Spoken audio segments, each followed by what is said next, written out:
Good morning fourth years. Research design के बाद में अपना अगला जो नेक्स्ट टॉपिक है वो है हाइपोथेसिस। हाइपोथेसिस को सामान्य भाषा में हम कह सकते हैं टेंटेटिव प्रेडिक्शन या संभावित उत्तर। Hypothesis is a tentative prediction और एक्सप्लेनेशन। क्या हाइपोथेसिस एक तरह का संभावित प्रेडिक्शन पूर्वानुमान है और एक्सप्लेनेशन स्पष्टीकरण है of the relationship between two और मोर वेरिएबल। किन्हीं भी दो घटकों के बीच में क्या रिलेशनशिप है उनको पता लगाना हाइपोथेसिस कहलाता है।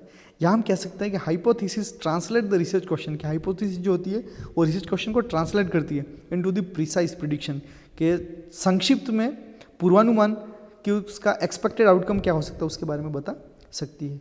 तो किन्हीं भी दो वेरिएबल या घटकों के बीच में क्या रिलेशनशिप है उस रिलेशनशिप को फाइंड आउट करने के लिए हम हाइपोथेसिस का यूज लेते हैं। पर्पस ऑफ हाइपोथेसिस, तो जैसे कि आपकी स्क्रीन के सामने शो हो रहा है, to provide bridge between theory and reality. की जो रियलिटी और थ्योरी दोनों के बीच में क्या संबंध है उसके बारे में हाइपोथेसिस हमें बताता है। It provide powerful truth for the advancement of knowledge. की किसी भी रिसर्चर के नॉलेज को एडवांसमेंट के लिए पावरफुल ट्रूथ प्रोवाइड करता है। इट प्रोवाइड डायरेक्शन, एक तरह का डायरेक्शन प्रोवाइड करता है। इट गाइड फॉर थिंकिंग, ये सोचने की प्रक्रिया को प्रोसेस करता है। It serve as a framework, ये एक तरह की फ्रेमवर्क का काम करता है। हाइपोथेसिस किस तरीके से डेवलप हो सकती है, तो जनरल कल्चर से डेवलप हो सकती है, आइडियाज़ या थ्योरी से डेवलप हो सकती है, साइंटिफिक थ्योरी से डेवलप हो सकती है जैसे कि मास्लोज हायरार्की थ्योरी से, पर्सनल एक्सपीरियंसेस जैसे कि नॉलेज से डेवलप हो सकती है, रोल ऑफ इन्वेस्टिगेटर या प्रीवियस रिसर्च से डेवलप हो सकती है। इसकी कैरेक्टरिस्टिक्स की अगर बात करें तो हमेशा रिसर्च हाइपोथेसिस जो होती है वो दो वेरिएबल के बीच में रिलेशनशिप क्या है उसको आइडेंटिफाई करें। It identify the relationship between two और मोर वेरिएबल।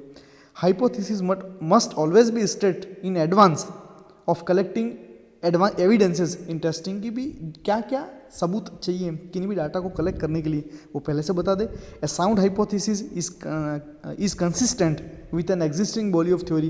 कि जितनी भी थ्योरीज जो पहले दी गई हैं उन थ्योरी को ध्यान में रख के हाइपोथेसिस बनाई जाए ताकि हाइपोथेसिस सही निकले। Statement of hypothesis should be clear, कि जो स्टेटमेंट हम बना रहे हैं उसका हाइपोथेसिस क्लियर होना चाहिए। गुड रिलेशनशिप और एक good hypothesis should provide tentative answer. कि ये एक अच्छी हाइपोथेसिस संभावित उत्तर दे देती है। हाइपोथेसिस हमेशा स्पेसिफिक होनी चाहिए, हमेशा लॉजिकल होनी चाहिए और टेस्टेबल होनी चाहिए ताकि उसको इजीली हम टेस्ट कर सकते हैं। आगे हम बात करते हैं क्लासिफिकेशंस की। तो हाइपोथेसिस है उसको 6 भागों में बांटा गया। Directional hypothesis, non directional hypothesis, scientific hypothesis, simple hypothesis.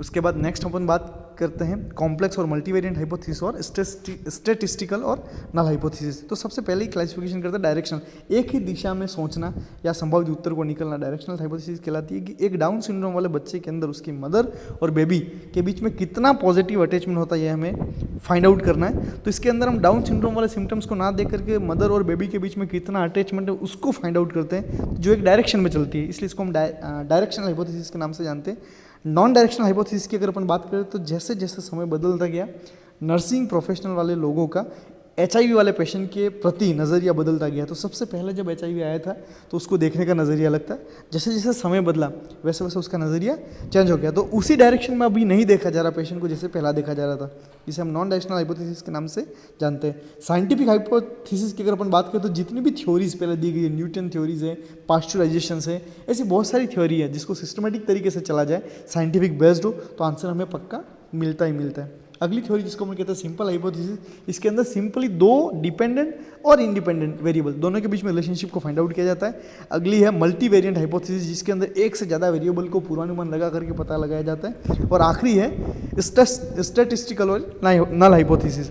इसके अंदर अगर कभी कभार रिसर्चर कहता है कि दोनों के बीच में रिलेशनशिप है, पर जब हम फाइंड आउट करते हैं और पता चलता है कि दोनों के बीच में कोई भी रिलेशनशिप नहीं है, तो उस तरह की रिलेशनशिप को एक्सप्लेन करने के लिए जो तरीका दिया गया है उसको हम नल हाइपोथेसिस कहते हैं। जैसे कि there is no difference in the amount of fun that woman have based on their hair colour. कि ऐसा नहीं है कि किसी के बाल काले किसी के बाल भूरे तो वो इंसान बहुत खुश है या बहुत खुश नहीं है।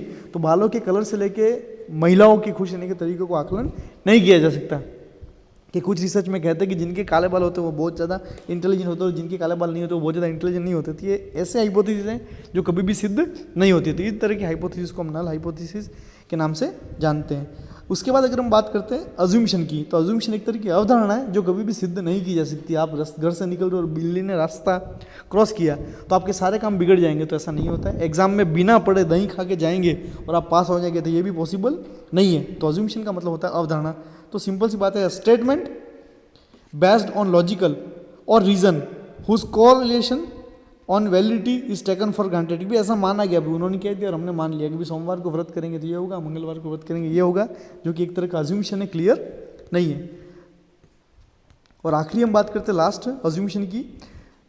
People want to assume control on their health problems. लोग चाहते हैं कि उनके स्वास्थ्य के ऊपर वो कंट्रोल कर सकते हैं। Health is the priority for the most people. तो बहुत सारे लोगों के लिए जो स्वास्थ्य है उसका मेन प्रायोरिटी रहता है। पर अगर आप खाना पीना सही तरीके से नहीं खाओगे और सिर्फ प्रेयर करोगे तो आपका शरीर सही नहीं रहेगा। तो अपने को दोनों चीज़ें ज़रूरी है। अज्यूमशन एक तरह की अवधारणा है, जबकि हाइपोथेसिस टेंटेटिव प्रेडिक्शन है। उम्मीद करता हूँ ये टॉपिक आपको समझ में आए होंगे।